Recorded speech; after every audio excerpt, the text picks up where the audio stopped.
Welcome back. In this part of our video, we're going to style our text and add our graphics. So we're going to style our text using paragraph styles. Paragraph styles are a really handy tool in InDesign. As you can see, I've already started just a little bit. And one of the things that's a super important tool as you work with text is the ability to be able to see and hide and show hidden characters. Hidden characters are things like page breaks, paragraph returns, spaces. So in this case, you can see I'm going to turn on Show Hidden Characters. That I have used returns and the Enter key to space this. Now in reality, I also could use, instead of using all these returns, I could use, we'll even get rid of that one. We'll come here to this Beatrice Potter by Beatrix Potter line, and I could use spacing for that. So I want to apply this style called Author Style that I've already created. See, I have some paragraph styles here. And I'm going to override any overriding styles. So this is here I have the title style and the author style, and then just a basic paragraph style.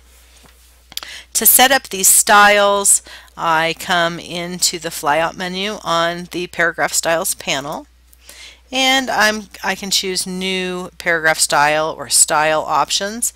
In this case, let's come down to Beatrix Potter and let's look at the style options. The Style Options dialog box gives us the ability to really control how our text looks. In this case, I've done a few things. The style, called Title Style, is based on a style called Basic Paragraph, or the style, the style Author Style is based on the Title Style. So that's the great big bold. As I move this out of the way, the tail of Peter Rabbit, this is my title style. So my author style is based on that title style, and it makes changes to this title author style. And the other thing that's interesting is as soon as I hit return, if I've typed a line that is using the title style, automatically it's going to switch to the basic paragraph style after that. I can choose to have it be the same style. I can choose to have no paragraph style. I could choose any paragraph style I wanted. I could even make a new one. In this case, I just want the basic paragraph style, and I can add a shortcut. If I'm going to be doing this very quickly, if I have things I do regularly, I can apply a shortcut also.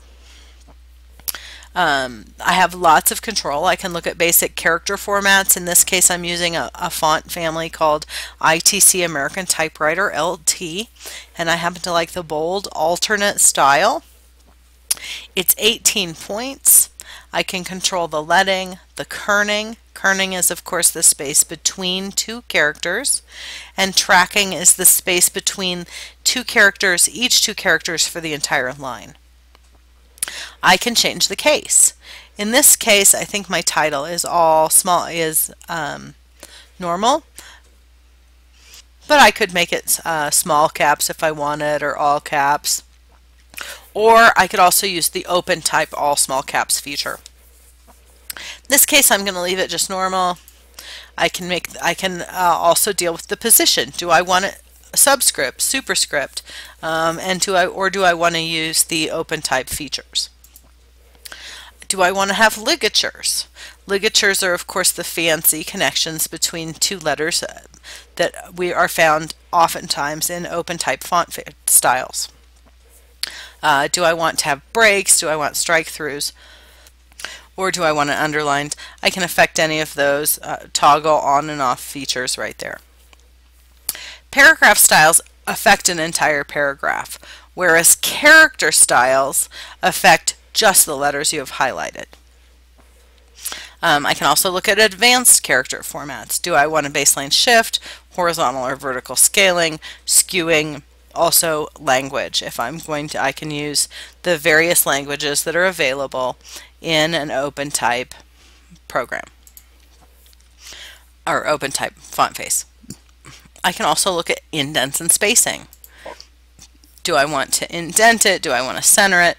What does this paragraph look like? All of the regular controls I have for paragraphs, I can set a paragraph style for. In this case, I can even add rules. So a rule is, of course, a horizontal line. I can have it be above or below. I can color it. I can have it keep options from the previous. I can have it keep text together. I can set hyphenation rules, justification rules, span columns, drop caps, and nested styles. Drop caps can be very fun for the first paragraph in a new chapter of a book. This is one of the places that I can set a drop cap in InDesign. In this case, I don't want a drop cap for the author style that I'm working on right now, but maybe we'll set up some drop caps later in our book. Bullets and numbering, character color, I can assign a text color. Open type features, do I want swashes? Do I want titling? Do I want fractions? Any of those character sets that are available in InDesign or in open type font type. I can set the underline, I can set strike through, and I can export tagging. This is important when I'm looking at EPUB and online documents. This export tagging option can also be important because it gives you the ability to automatically tag things using standard HTML and CSS tags. It will export these as CSS for you, and you can do the tagging as a PDF or EPUB and HTML. In this case, we're going to go back and look at our indents and spacing, because what I want is space after the line, and I want a substantial amount of space because I would like to center my text, my title, and my author's name, but I would like to have the publishing information down at the bottom of the page. So I'm going to put a space after here of about 3 inches, and I think I'm going to put 1/4 of an inch of space before.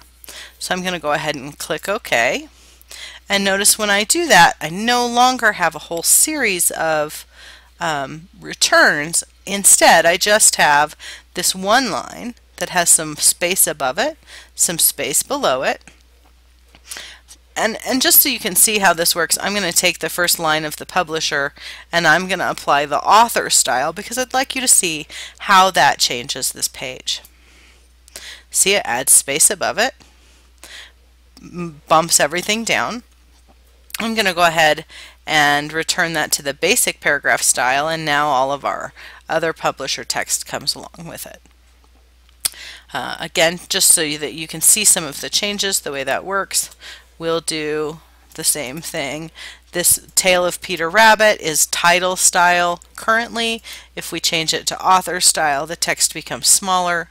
It puts a larger amount of space between the title and the author. But we're going to put that back to title style. So now we have a real nice title page. And as we look at the rest of our document, because that basic paragraph, let's look at the style options there.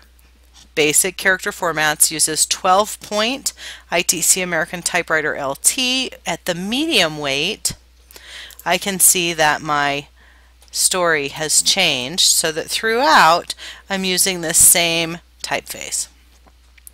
Now, one of the nice things about InDesign is that even though I have a master page and I've set the pages up, I actually can alter any of these boxes one at a time as I work on my story. So in this case, I do want to go back to my paragraph style for a minute because my text is all centered in this basic paragraph style, and I think I would prefer that it is left justified. So I'm going to look at indents and spacing. My alignment is centered.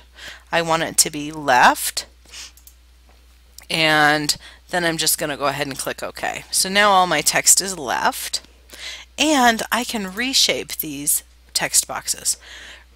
The other thing to remember is are page breaks, because rather than going through here and using the Enter key to get everything situated, if I put a page break in, and remember that's type, insert break character, page break. I can even do even pages or odd page breaks if I want it to skip 2 whole pages. In this case, I'm just going to do a single page break. So type, insert break, character, page break, so that I have my text formatted the way I want it. Now, the next thing I need to do, I can look at this page, I can rearrange where my text sits. I can highlight certain pieces of text. Let's say I want Flopsy, Mopsy, and Cottontail. I do want them centered. Well, I can move them. Just because InDesign set something there does not mean that I am stuck with how InDesign laid it out. So I move my text around. Now I need to put a picture in. Well, I put a picture box here on my master page. But look, I'm having a hard time clicking it. If I try and click it, nothing happens. I can see it's there because I have the blue dotted line.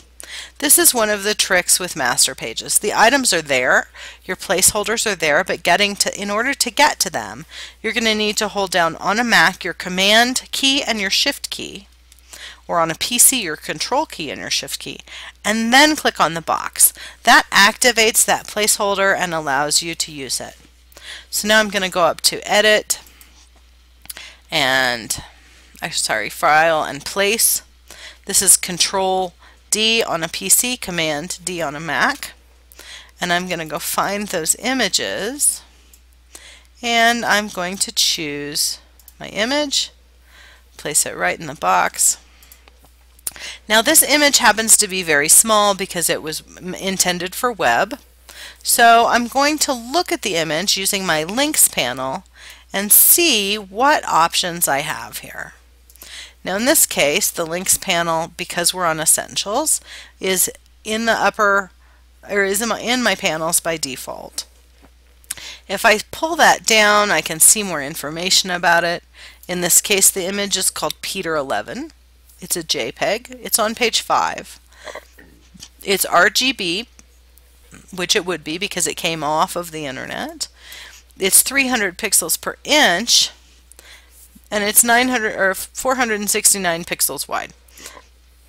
So one of my options, I have several options in this circumstance. I can intentionally choose to make the image larger and change the size. When I do that, in this case I'm going to make it 200% of its actual size.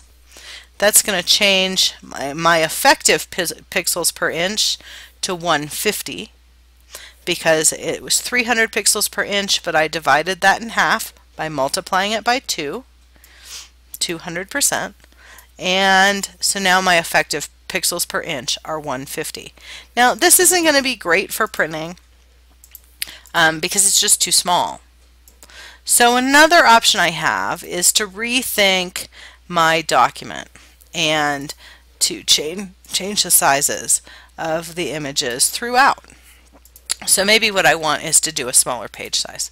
These are all things you'll figure out as you're working through your document. I'm not going to go ahead or not going to go through. I could actually go File. I'm going to move everything kind of toward the center here so that when this does it, I don't have a huge mess.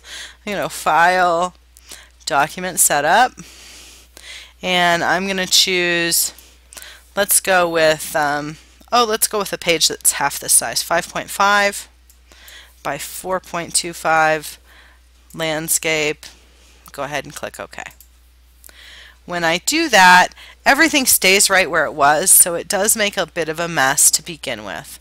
I can go into my master pages and fix it, but I think the first thing I'm going to do for this particular project is just worry about getting the type set nicely. Messed up my lovely centering there, but that's an easy fix.